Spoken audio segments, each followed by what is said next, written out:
रिपनज़ल की कहानी तो सब ने सुन रखी है, लंबे खूबसूरत सुनहरी बाल और एक कले में कैद। लेकिन इस बार जरा हटकर कहानी सुनते हैं, जहां रिपनज़ल किसी कले में कैद नहीं बल्कि खुद मुसीबत बनी हुई है। रिपनज़ल एक खूबसूरत गांव में रहती थी, लेकिन इसकी एक बहुत बड़ी परेशानी थी, इसके बाल हद से ज्यादा बढ़ते जा रहे थे।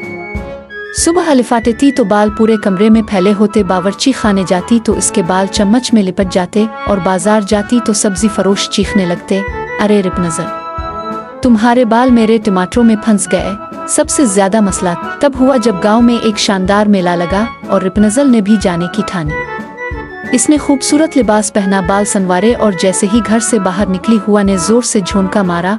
वो विशेष इसके बाल एक गाय के सींग में जा फंसे और गाय हैरान होकर भागने लगी। रिपनज़ल चीखती रही, अरे गाय बहन, रुको तो। लेकिन गाय ने ना सुनी और सीधा मेले के बीचों बीच जा पहुंची। लोग हैरान थे, ये गाय क्यों भाग रही है और ये इसके पीछे रिपनज़ल क्यों लटक रही है। आखिरकार गाय एक खंबे से टकराई और रिपनज़ल एक कलाबाजी खा कर रोई के ढेर में जा गिरी। पूरा गांव हंसी से लूटपोट हो गया। रिपनज़ल ने तंग आकर ऐलान कर दिया, बस कल मैं ये बाल छोटे करवा दूंगी।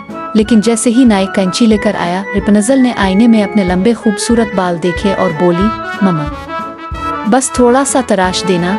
और यूं रिपनज़ल के बाल फिर बढ़ते रहे और गांव वाले हमेशा इसकी बालों वाली शरारतों से हंसते रहते।